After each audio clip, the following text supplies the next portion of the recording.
Lying incompetence will surely get fired." Saying that, Senior Manager James abruptly hung up the phone. On the day of an important meeting, while I was on my way to work, a traffic accident occurred right in front of me, and I ended up being late to the office because I was helping with the rescue efforts.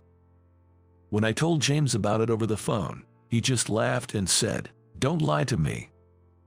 No matter how many times I insisted it was the truth, James refused to believe me and told me I was fired.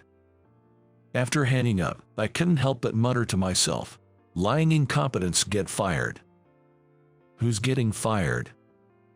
At that moment, a group of men appeared. This was the beginning of my journey, overcoming numerous challenges and meeting heroes along the way.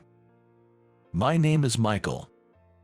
I'm a young office worker in my third year at the company, having joined right after graduating from college.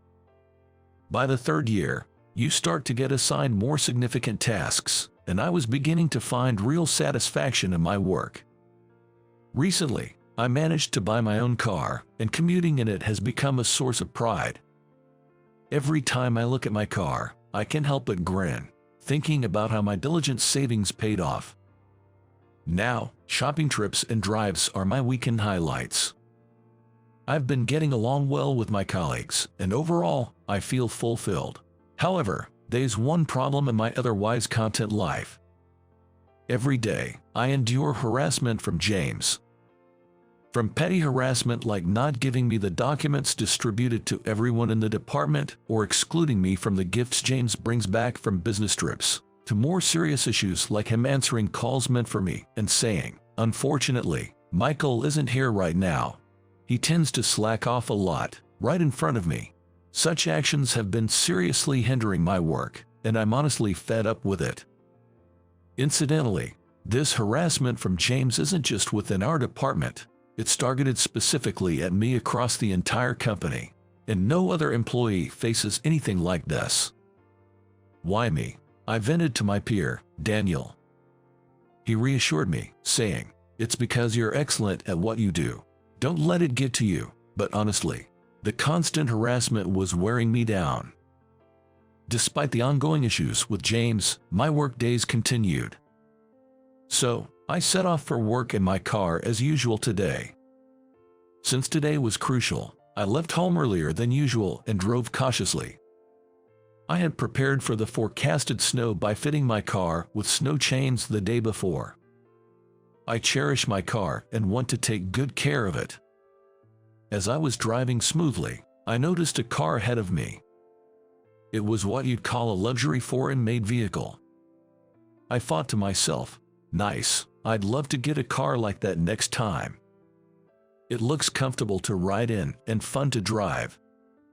Just as I was daydreaming, the luxury car suddenly skidded. "What?"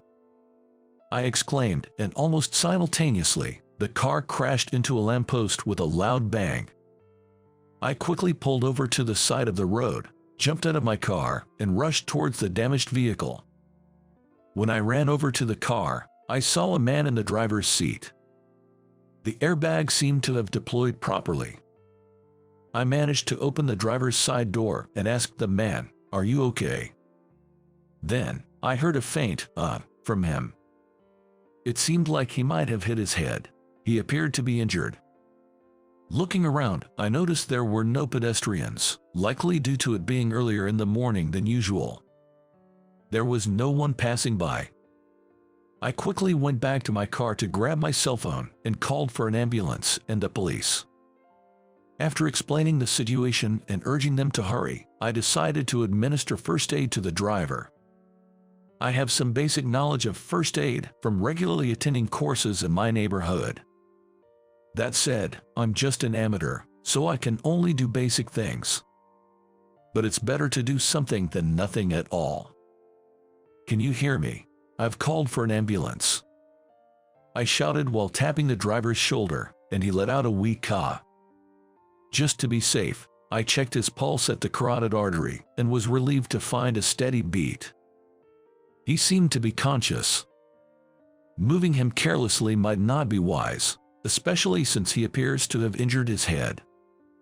Laying him down on the snow-covered road wasn't an option either, and it would be difficult to move him by myself. Thinking he should at least stay warm, I went back to my car to grab a blanket I had and covered the man in the driver's seat with it. That's when I noticed he seemed to have a small cut on his head from the glass. So, I decided to press my handkerchief against the wound. I remembered to be careful not to come into direct contact with his blood while doing so. Soon after, I heard the sound of sirens in the distance, and shortly thereafter, an ambulance and a police car arrived. The man was safely transferred from his car to the ambulance. One of the paramedics asked me, "Are you the one who called? Would you mind accompanying us to the hospital?" Concerned about the driver's condition, I readily agreed with it, of course, and boarded the ambulance. Upon arrival at the hospital, the driver was immediately treated. Though he had sustained serious injuries, I was relieved to hear his life was not in danger.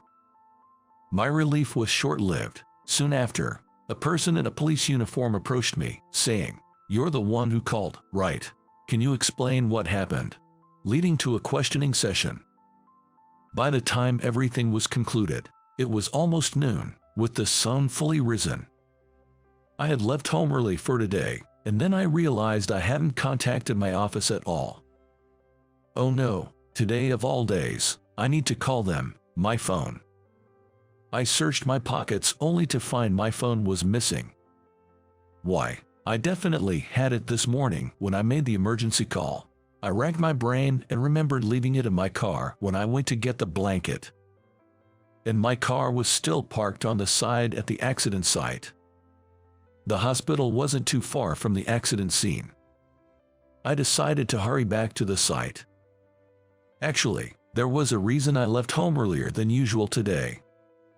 It was the day of an important meeting at the company.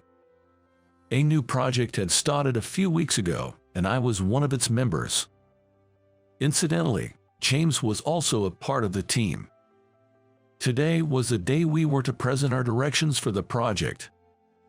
I had prepared the necessary documents, but they, along with my laptop, were all in my car. Although I had saved the same files on my office computer, I had found a mistake in them, which I intended to correct early this morning at the office. I regretted leaving everything behind. And now my phone was in the car too. I should have worn my smartwatch that syncs with my phone. That way, I wouldn't have missed any notifications. With these thoughts, I finally made it back to the scene. My car was still parked on the side. I was relieved it hadn't been towed.